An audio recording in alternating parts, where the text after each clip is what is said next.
Hello, it is social media Saturday, December 10th, 2022. Steve Sipress here in the aftermath of a Christmas party that my beautiful wife Michelle just hosted for about 20 to 25 neighborhood ladies playing the game known as Bunko. Bunko! Bunko. As far as I could tell, I asked once what's the rules, and it didn't take me long to realize that it's like pure luck. So not really my kind of game. And I was talking to someone last night at a neighborhood party, asking her if she was coming over to our house for the big bunco party, and she was like, "No, I like games that actually have strategy." Blah blah blah. I'm like, "Oh, whatever. It's not about the game. It's about all the fun." The ladies had a blast. We got the remnants here. We have the some of the goodies out on the table in there. Santa Claus making a list. He's already checked it once. I have a feeling he's going to check it twice. We have some of the Christmas table set up all around, and we had the bar over here. I cleaned that up out by the grill. We had the bar, and inside. Oh, why don't we head inside and let's check it out. Oh, we do have the tablecloths remaining. I guess I should have done this earlier. This was covered with desserts and drinks. And this was all kinds of, everyone brought something for dessert. So it was all kinds of cookies and brownies and cupcakes. And oh, here's some of the lemon water made with actual lemons from our lemon bush on the side of the house here. And now there's some of the, well, those are not homemade, I don't think, these muffins. Oh, and there's some stuff left over here. So here we have a few, these are really cool cupcakes that somebody made. Very nice. Little red Christmas tree things on top. It was two of the ladies, it was their birthday, so there's a birthday cake. Happy, and that's all you can see on there.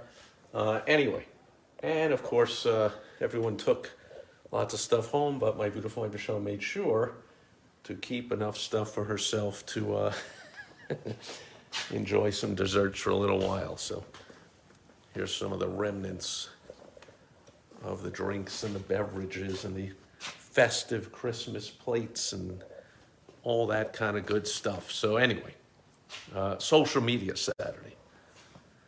So nothing to do with the Bunko Christmas party that was here, but Elon Musk continues to be the world's greatest troll and to get all the attention and show again his dedication to this transparency. He's doing something you rarely see in any company. Although that's because he just took over the company, and so but he is laying bare what the previous ownership, all the nefarious, underhanded stuff that they pulled, all of it unethical, immoral, possibly illegal. So that begs the question: look, it's a private company, and Twitter favored the speech of that they agreed with, that they liked. It was run by all kinds of far left wing people. It's in San Francisco, young tech people. What do you expect? Of course. I think I was pretty radical when I was that age, so what do you expect? So here's the thing: they have the right to have any kind of speech they want on their platform. You have the right to serve any kind of customers, clients, patients, members you want, and not serve the ones you don't want. You have the right. But just because they have the right to do it doesn't mean you should. And here are the problems with it that I see. Two problems. Number one, no problem with them saying we are the platform for liberal speech and we don't like anyone that has an opinion we don't like, or anyone that tells the truth about all the things going down with the lockdowns and how the government was misleading and lying to people about all kinds of stuff about, changing the weather and that you got to stand 18 feet apart and take 42 shots and wear 13 masks, that none of them that do anything for most people, and all that kind of stuff. Well, if you spoke that kind of a truth, I mean, I had videos taken down and my account shut down for a week and this and that and all. It's not just Twitter, it's all the social media platforms. They all lean that way. So nothing wrong with them doing that. Here's what's wrong: not telling your customers, your members, your patients, your clients, whoever it is to you, that that's what you stand for and that's what you do. That's the wrong part, is doing it nefariously in secret. There's a term, what they called it, shadow banning. So, of course, my account got banned once in a while. If you tell the truth about any of that stuff, you got banned. But shadow banned, from what I take it to mean, because I saw it happen to my account. I mean, one day I would have 3,000 likes on my video, and the next day two. Like, well, content's almost identical. So, and they didn't say outright you're banned. They shadow banned. They secretly banned me. They manipulated the algorithm, or they manually, in a lot of cases for big shots, they went in and manually removed tweets and shut down accounts and said you can't retweet these people. And the same thing, of course, happened on Instagram, Facebook, YouTube, Google. In fact, YouTube was the worst of all of them to me. They took down more of my videos and this and that. So I see nothing wrong with YouTube saying, look, we believe in big government, lots of taxes, lots of control over you, so we're all for shutdowns, screw small business owners, we love the teachers, we hate the kids.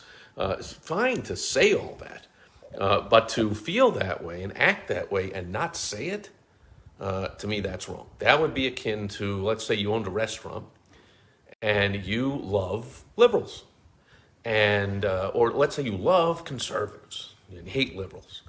So, but you didn't say that. You didn't tell anybody that. You didn't even put out like, American flag, or say we love the country, or play the national anthem, or say veterans get 10% off. You didn't have anything. You pretended that you were you were equally serving everybody, and yet you love conservatives and you hated liberals. And so when liberals came in and ordered their meal, you would cook it up and then you would spit in it before you brought it out to them. That's outrageous. Now, technically, that's illegal. Well, some of the stuff Twitter did is illegal too. That's at the very least completely immoral and unethical and just wrong to do. So can you do it? You do it in secret. Nobody knows. You hate liberals, so that's what you did. That's terrible, right? Go ahead and say we love veterans and we stand for America. And if you riot and burn down cities and throw rocks at cops and Molotov cocktails and tear down statues, we don't like that kind of stuff. And go say that. Therefore, you will attract those type of customers to your restaurant, and you will kind of even better, like once you set up your location inside an area that is populated by people that believe the way you do, right? But what Twitter did, the wrong thing, was secretly saying outright, oh no, and then even lying to Congress and lying to the American people over and over. No, we don't do that. We don't squelch the conservatives and amplify the liberals. We don't do that. Yeah, you did. So it's okay to do it. You're a private company. You can do it. But you ought to tell people. So same thing in your business. If you feel a certain way, either don't take them on as a client, don't serve them in your business. But if you do, let them know we don't appreciate your kind here, or we don't, no shoes, no service. Put a sign out. Just say that. Tell people, right? Number two, though, was wrong with it, is some of it crossed the line to being illegal. I mean, there's tons of evidence. I don't know if they'll, what am I even thinking? Get prosecuted or anyone, ever be held accountable in the world of politics for anything that they do that's illegal? I haven't seen it in a long time, but let's just say it would happen. It's because, I kind of, feel a little sympathy here for the Twitter kids. Again, they're just, irresponsible, liberal, flaming, radical kids like I was at that age, but they were coerced, likely, by the FBI. They were pressured, almost undoubtedly. That's what the FBI does. And the Department of Homeland Security, all these big, law enforcement agencies of the United States of American government, which legally cannot squelch free speech. So that's the problem. And Twitter being an accomplice, it's very likely. I mean, I have a feeling, who knows what would happen to me especially when I was that age, if the FBI came along and said, we suggest that you do this, or, we don't know what'll happen, right? Whoa, that's illegal, right? That's the government, First Amendment, not allowed to squelch free speech like that. But then Twitter saying, okay, taking down the tweets or whatever, again, I don't know, the pressure, is tough, but there could have been whistleblowers, they could have pushed back, they could have said they were doing it but not do it. It was shadow banning after all. I mean, it's not like the FBI guys understood the tech and the algorithms behind the platform. They could have just said, okay, we'll do that, and then not do it, just like I did in my college dorm when I was a radical, liberal, crazy kid who didn't like law and order and wasn't any bit conservative about anything. So when the hall monitor came to my room almost every day and said, turn down the music, it's too loud, I do the old shadow turn down, right? Take my hand around the knob. Remember those, the tuners back in the day, the receivers? And I take it, not touch the knob and just go like that. Okay, is that good? And then I look at them, is that good? And they go, yeah, I guess so. Like, of course, I didn't even touch the knob. Like, I was shadow turning down the volume, right? So that's kind of, Twitter could have done that. They could have said, oh, okay, I will turn down their retweets, and then not done it. And that possibly could have gotten rid of the FBI at least long enough to be a whistleblower or bring it to someone's attention, or when you go to Congress, don't lie and say, no, we don't do that. Could have said, yeah, well, we do. It was like Mark Zuckerberg came out when he was on the podcast, the Joe Rogan show, I think months ago or a year ago, whatever. And he said, yeah, sure, we did that. But that's because the FBI came in every week and told us, like, this is what we want you to do. And we think it's Russian disinformation and all the BS that the government pulled. And so, I said it last week or a few days ago in another video. I'm like, so what would you expect? That Twitter or Facebook or Google or any of these companies would look at the FBI and go, I think I'll hire a whole bunch of well-trained agents all around the world to investigate it. No, okay. If you say that's Russian disinformation, you're the CIA, you're the FBI, you're the Department of Homeland Security, I believe you. Even if they don't believe them, they're like, I got to kind of take their word for it. They're the government. They're the professional spies here. They're the professionals about Russian information and disinformation and blah, blah, blah. Kind of take the word for it, but you kind of can still be public about it, right? Let people know and go, this is what we're doing. And we censored, it's not about this whole thing that started with the censoring of the people say, oh, it was the censoring of the Hunter Biden laptop stuff. Okay, that's, of course, had a lot to do with that. But the point is they censored the New York Post. It's not they censored the laptop. Not, somebody didn't bring in the laptop and put it all over, here's the laptop, and somehow upload that to Twitter. It was an actual newspaper, actually the oldest newspaper in America. Like, can you be more established than that? This is not some rag, some blog of some kid in his underwear in his basement. This is the New York Post, the oldest newspaper in the country that publishes a story. Pretty sure their lawyers vetted it and their reporters checked it out and had multiple sources, and they publish it, and that they censored? It's outrageous. And the fact that they did it at the behest of the government, that's what's wrong. Otherwise, it's just outrageous, but they're allowed to do it.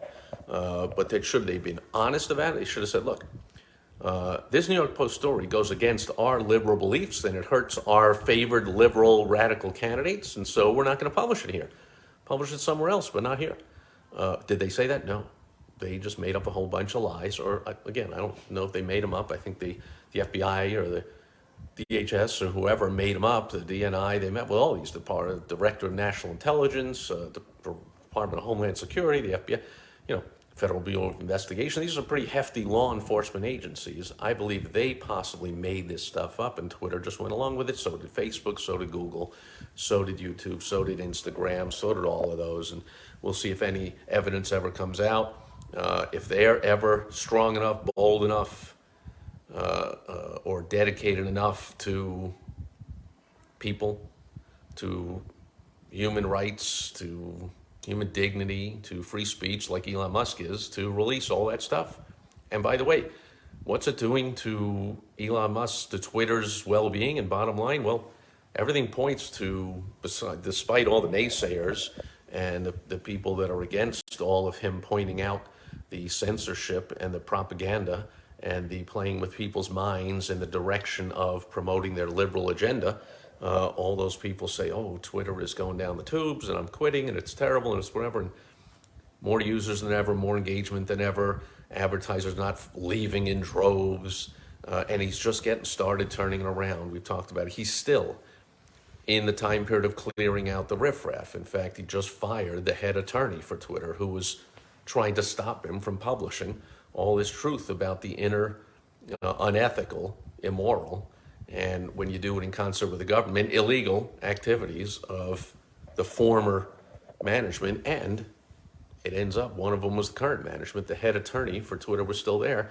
As soon as Musk found out that, he fired his butt. So he's still in the starting stage of the turnaround, stage one, where you clear out the riffraff, you trim the fat, you cut the waste, you clear off the dead weight, and you get ready to fly. And I've never had a doubt that with every other business, big business we've seen Elon Musk do, he will make Twitter, hard to believe, he'll make it a success. It was never a financial success in the whole history. But of course, Elon Musk comes in, and it will be. And this is a big step towards the transparency. So I'm highly in favor of transparency. Go ahead and be biased one way, another, which way, that way. You know, I'm biased towards small business owners. I say that every day. I love all small business owners. I can't stand big business and big government because they act and do everything they can against small business owners. So, but I say that straight out. So I never interviewed any owner of a big business on my podcast or in my magazine, or wrote about them on my blog in a positive way, or I don't talk about them positive here on my videos or any of my social media or anything I've ever done. I always talk negatively about overreach of government, like I'm doing here, and big government, big tech, like I'm doing here, that acts against average Americans, average people around the world, small business owners. But I'm real clear about that. I don't say I love all business owners and then I secretly do things that hurt big business as if I can hurt big business. But anyway, you get my point, right? So that's my message. Just because you can do something doesn't mean you should.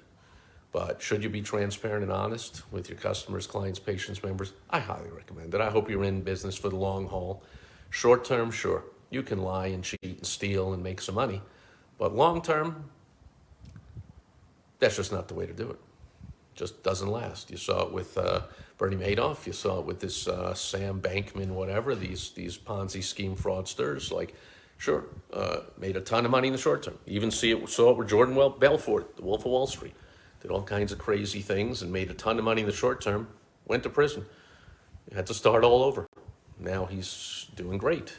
And Bernie Madoff, of course, I think he died in prison. This Sam Bankman, who knows, since again, he's on the side of the deep state and the big tech, and the liberals will possibly, it's hard to believe, not be brought to justice for his fraud, but possibly he would get out before he dies in prison. He's not an old man like Bernie Madoff.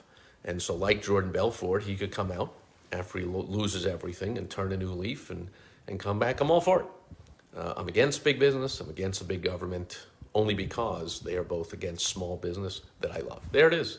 I say it straight out. Hopefully you say straight out who you're for, who you're against, and you don't do it dishonestly, nefariously, manipulating things behind the scenes. Anyway, that'll do it for social media. Saturday, December 10th, 2022. I will catch you back here again tomorrow on Sunday Fun Day. Over and out. Bye-bye.